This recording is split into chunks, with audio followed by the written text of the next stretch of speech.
Okay, welcome everyone. This is the recruitment session for the Professional Masters in Network Engineering. And we're going to just talk a little bit about the program and some of the benefits, and then what you need to do to apply to the program. So feel free to ask questions, and hopefully this will answer most of your questions. But just the little things to get started here. Try and mute yourself, and then feel free to keep your cameras on or off. But then at the end, we'll make sure and leave time for some questions. And feel free to also, raise your hand or type in the chat. That may be just as easy as well. And of course, at the end, we're going to follow up with everyone and be able to answer any of the questions that you may have afterwards as well. So if you're not watching this live, there'll be plenty of reasons and ways to contact us afterwards as well. Okay, so let me introduce a couple people here. So both Jose Santos and myself, Levi Perigo, we are the co-directors of the Professional Masters in Network Engineering.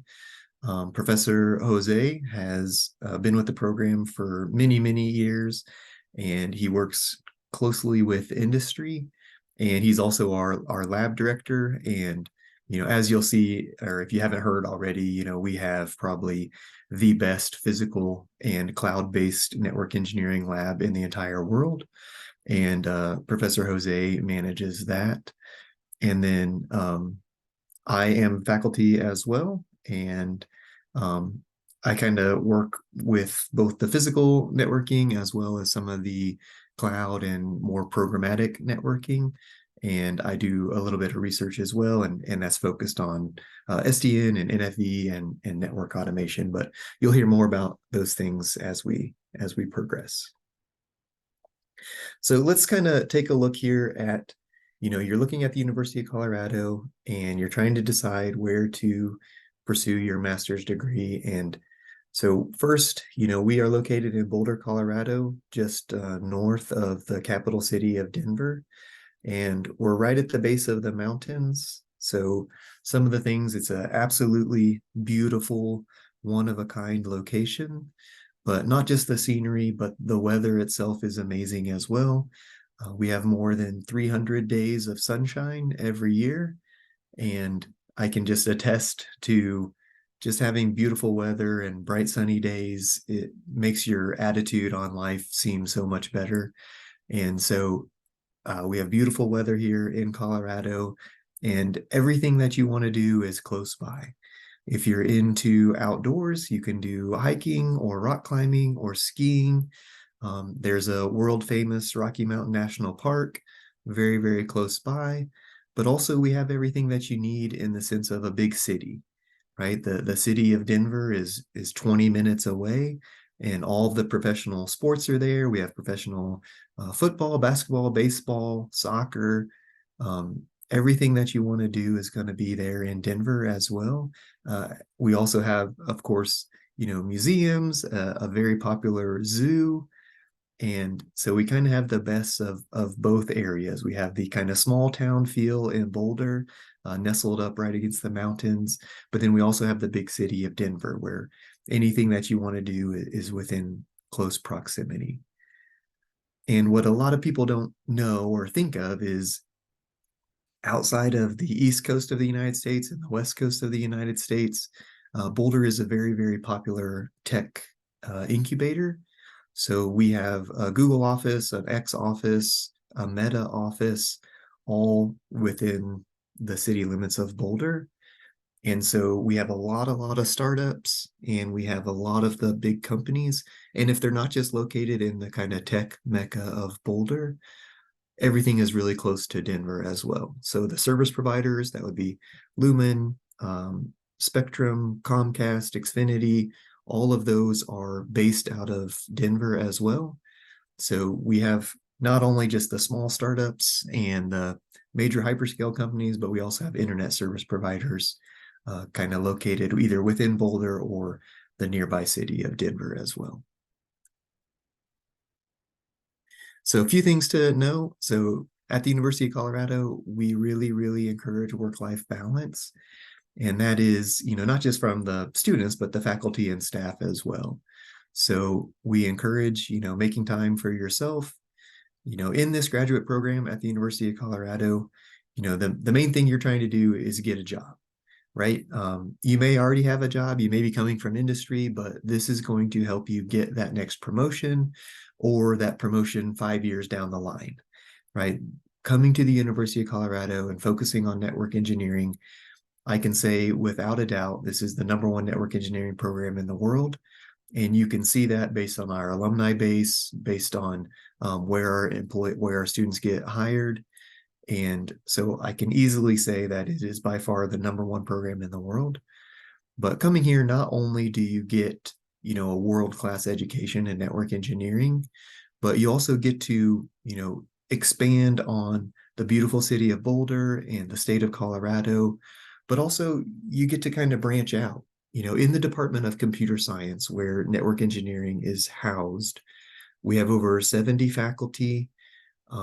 We have a large student undergrad population as well, but also many of the departments on campus want to collaborate with us in computer science and network engineering. So we get to kind of work with other departments, whether it's the business school or applied math or aerospace or electrical engineering. We get to work closely with them because we're so sought after in our abilities and what we can do.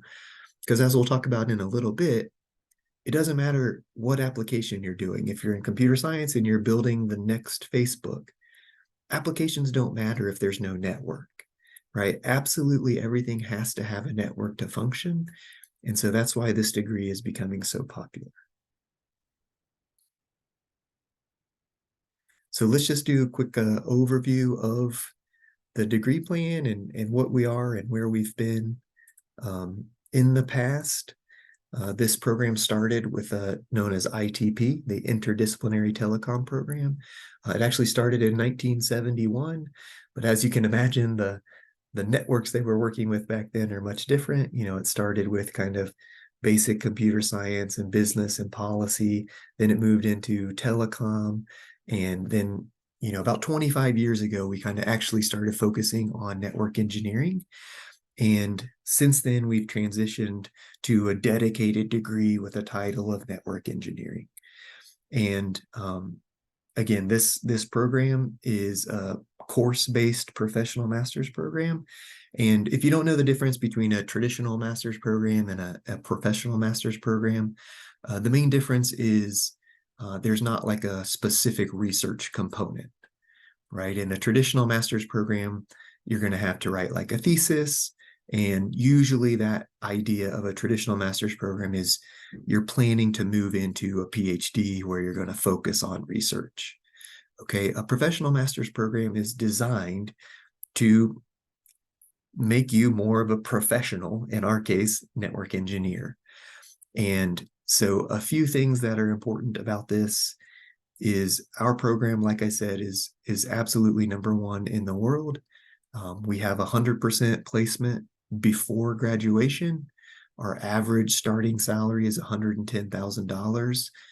And this is for people that come straight out of undergrad, get a master's, and then take this master's degree and then go into the workforce. Or we have people that start this program that are working full time and they join this program, like I said before, to get a salary increase or get that next promotion. So the program is 30 credits. That's 10 courses.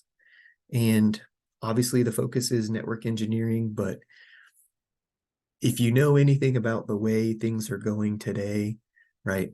Applications are extremely popular, right? Everyone wants to make the next Uber or Facebook or LinkedIn or whatever it may be, right? But like I said, the applications don't do anything without the network, right? The network is becoming more and more popular.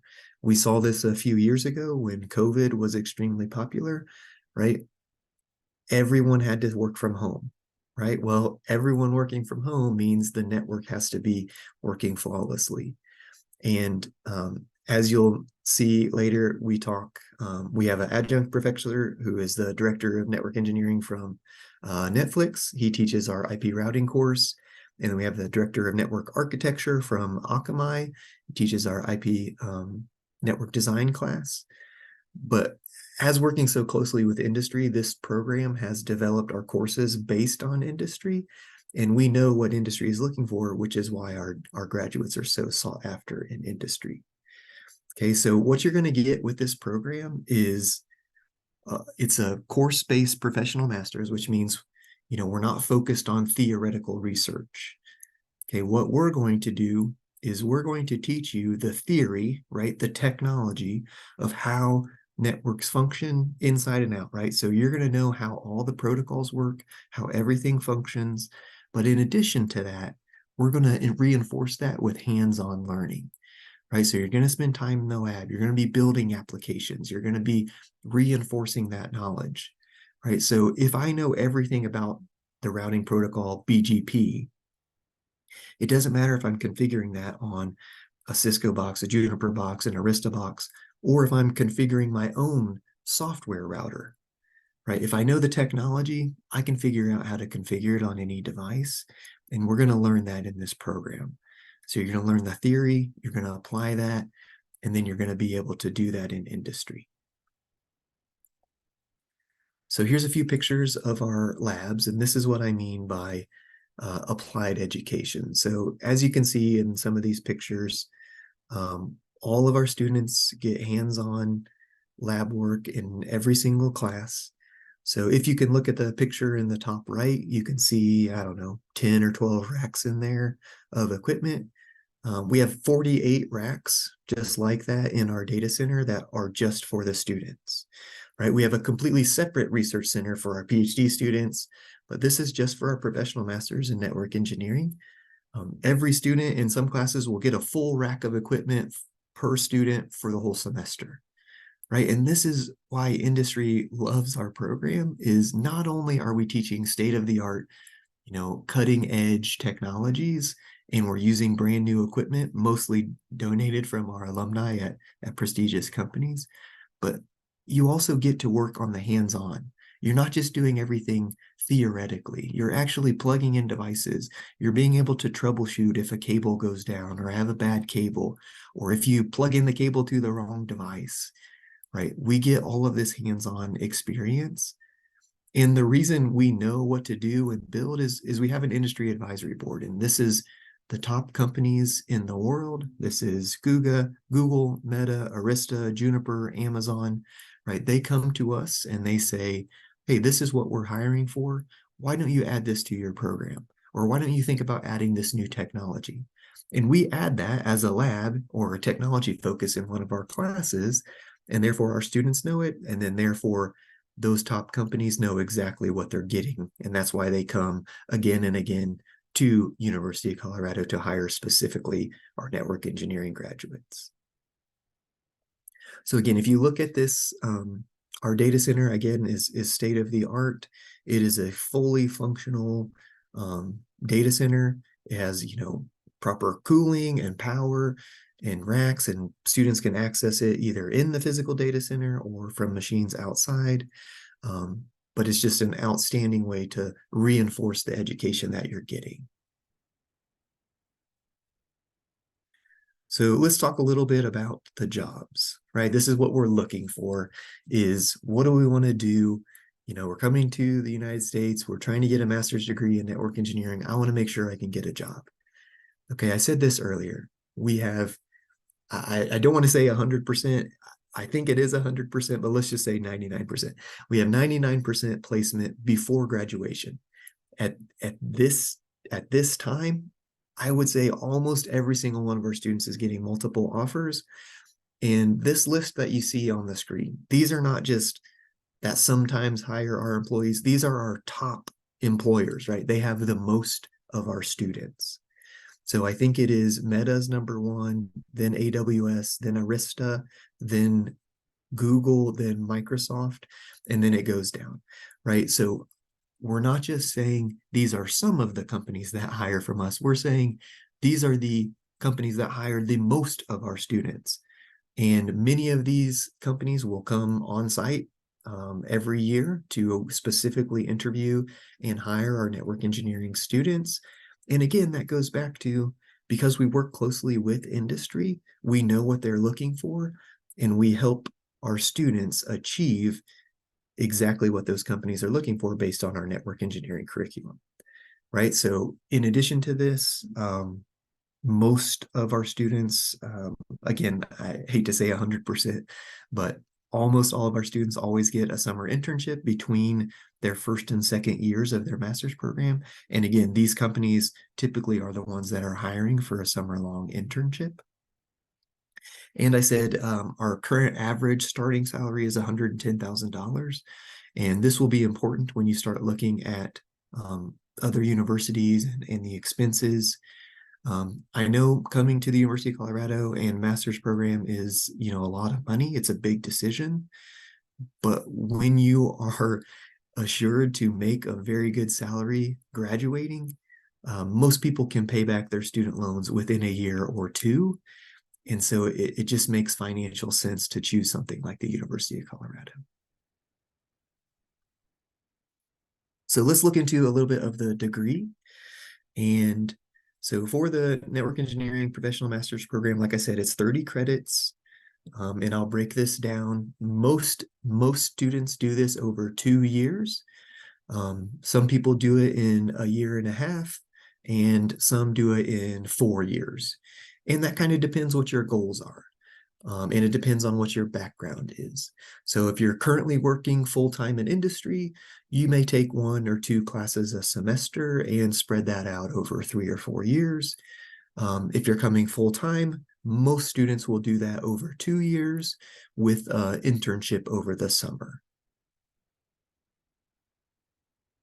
So let's break down some of these different ones. Let me go back 1 slide. So you see it's broken down into fundamentals, core, and then advanced electives, and then additional electives. That equals 30 credits. So let's break down these different categories. So these fundamentals are typically going to be more for people with no network engineering background. They're going to come in and take the fundamentals of datacom, which is our kind of intro to networking class. And then network programming is our, if you've never programmed before, this will get you up to speed. And then the same thing with our Linux class. So these are kind of the 3 fundamentals of network engineering going forward. So 1, network engineering, 2, network programming, and 3, Linux. If you think of everything that networks are becoming in the future, this is where we're headed, right? We have to know traditional networking. We have to be able to know programming so we can do SDN and NFV and network automation. Everything's moving to open source and cloud, so we have to have a Linux foundation, okay?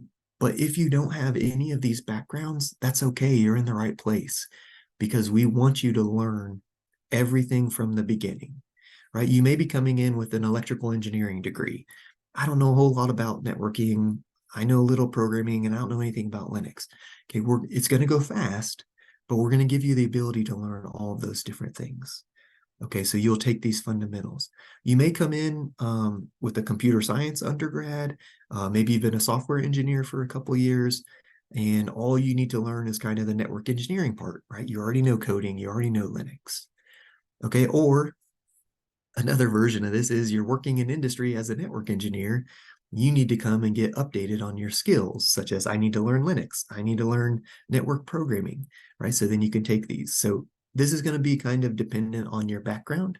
So you may take 2 of these, you may take all 3 of these, or you may take none of these. Okay, it just kind of depends on your background. Okay, then we move on to the core, and you need to take 2 of these courses. So the enterprise networks, the first one there, that is our course. That is, think of it if you're familiar with kind of traditional Cisco training, that is like our Cisco CCNA, CCNP class. And then IP routing protocols. This is mainly focused on the BGP routing protocol, which is kind of very, very important for internet service providers and hyperscale companies. And like I said, the director of network engineering for Netflix typically teaches that course. And then network management and automation. This is our hands-on. Now that you know about network engineering, how do we automate all these devices at scale? Okay, then we also have some wireless options as well, if you're interested in those. And then we need to take 3 of our advanced electives. And I'm not going to go in depth in a lot of these, but we have several Linux classes. We have a dedicated data center class. As I mentioned before, our IP network design is taught by the director of architecture at Akamai. Then a dedicated SDN class, internet service providers, a network virtualization and orchestration class. And then down at the bottom, we have a kind of a second level advanced network automation. So you get to pick and choose from these 3. And as you'll see on the next slide, then you have your electives, and you can kind of go back to any of the other core classes that you haven't taken, or you can take any of the other advanced electives that you haven't taken, or at the benefit of being in the Department of Computer Science, if you want to take a machine learning class or a distributed systems class, right? You can take our traditional computer science classes or a network security class, right? You can pick and choose a vast majority of your degree plan. But again, we have our courses designed to get you the job that you want, whether that is more network software engineering or more core network engineering, or something right in the middle like network automation. We have paths to help you do that. And here's kind of some general guidelines on ways to think about and how to kind of put our courses together. So for example, the top one there, network design and configuration, most students are going to kind of put 2 of these areas together. And so, for example, the first 2 ones on there are typically our most popular that students want to put together to make a good degree plan to be a well-rounded network engineer going into their career.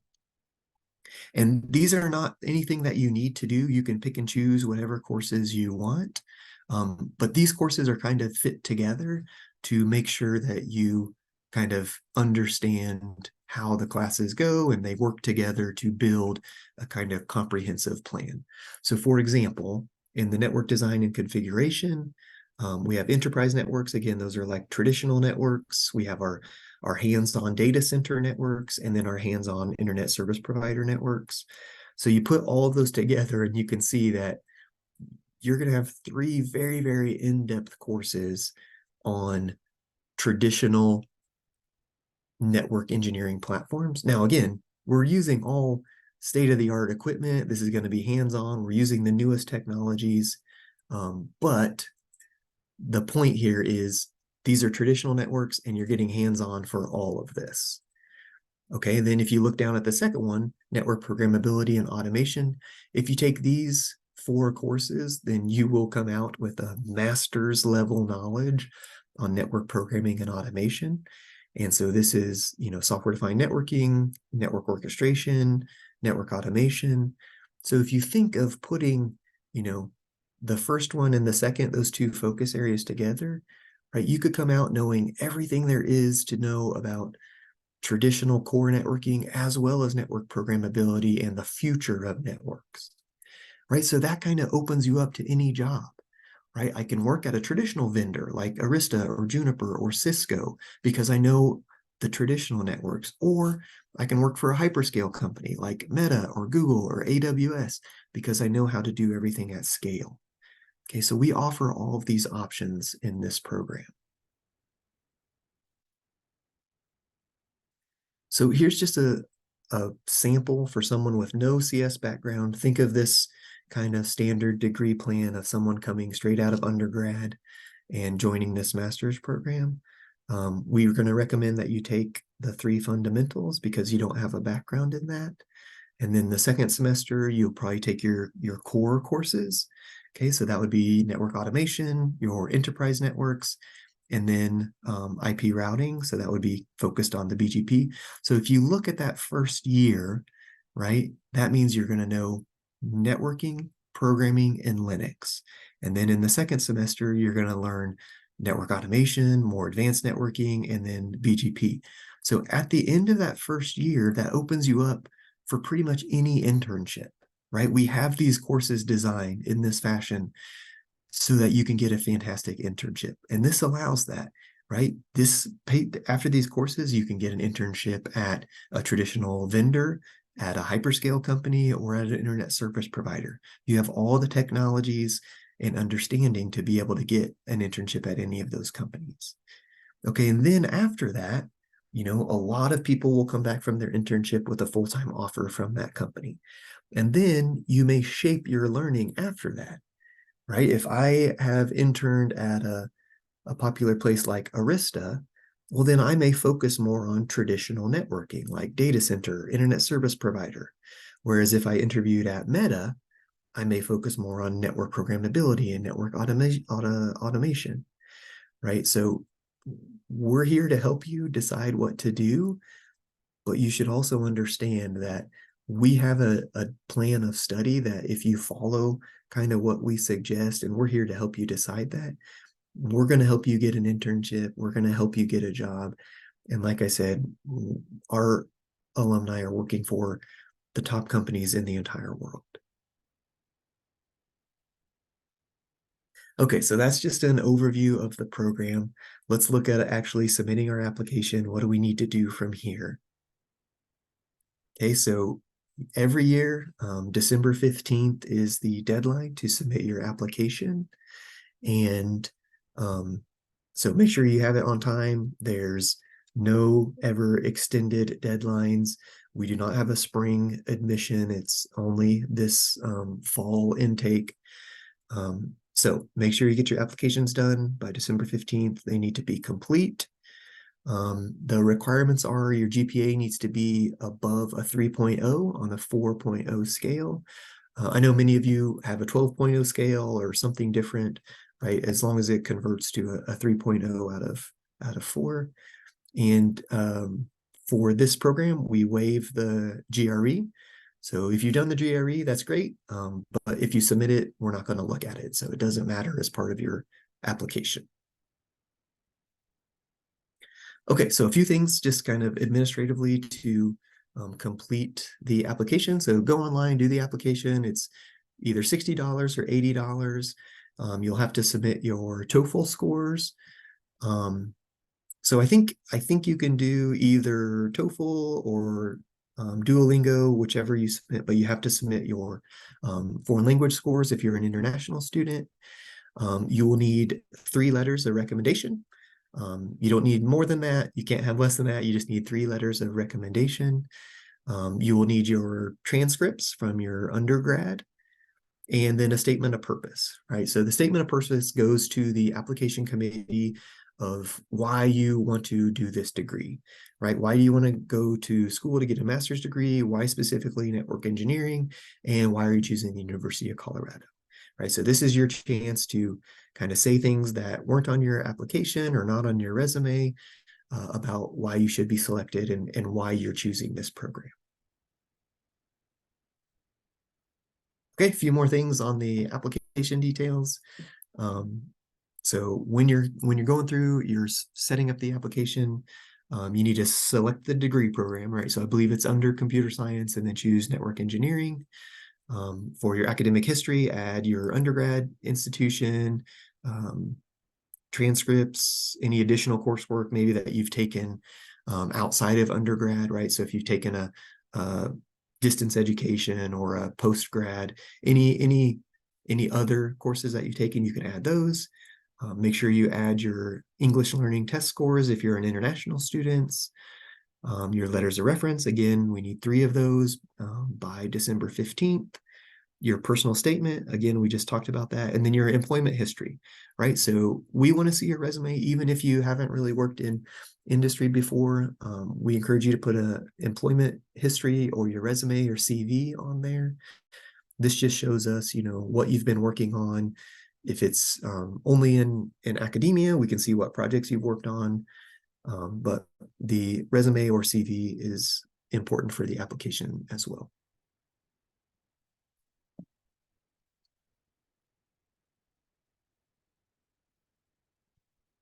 Okay, a few more things. So once you submit your application, it's kind of permanent on there. We cannot be changing any documentation. So please make sure it's correct when you submit it. There's no extension to the deadline. So, it's midnight Eastern time. So make sure you understand that even though we are in the mountain time zone here in Colorado, the deadline is 11:59 Eastern on December the 15th. Okay, then what will happen after this is it'll go to a review committee, and all the different stages are going to be reviewed. So we'll review your transcripts, your resume, your statement of purpose, your GPA, those kind of things. And so we have lots of applications. It's a very exclusive program. And so sometimes it takes a while for us to get back to you, but if you apply and if you get accepted, I can assure you that it is absolutely going to be worth it.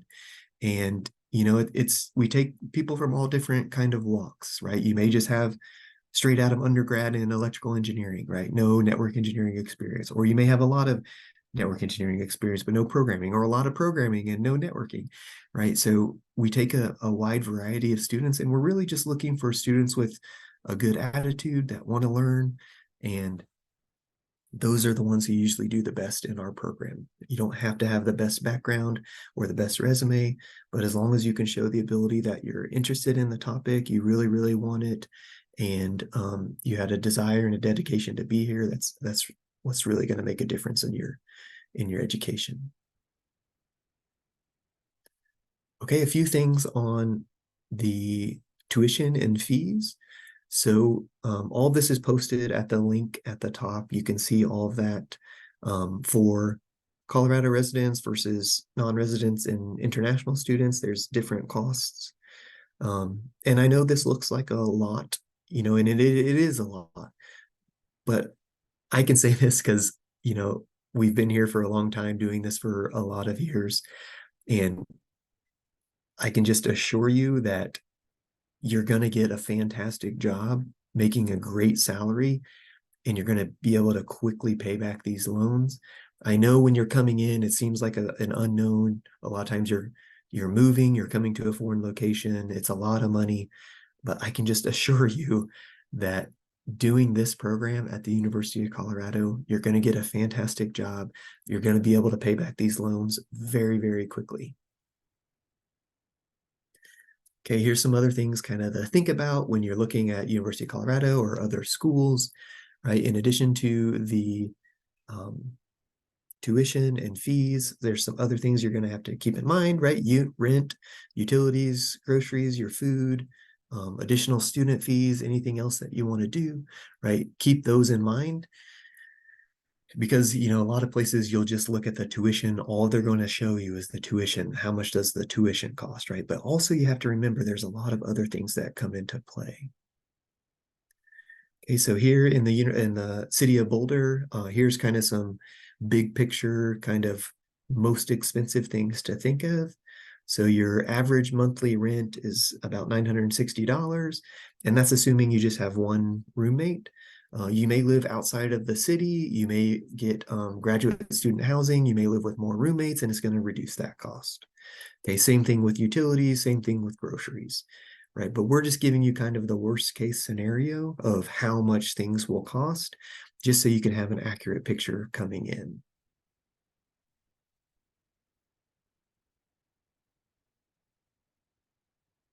Okay, I'll open it up for questions. I know most of you are not going to be live. You're going to be watching this after. But just a few more things to kind of talk about as we finish up. Feel free to send any questions here to international applicants. Can send it to intlgrad@colorado.edu. Domestic applications can go there. Any other things you can send.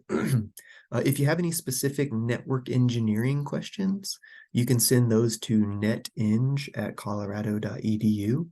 That is neteng@colorado.edu.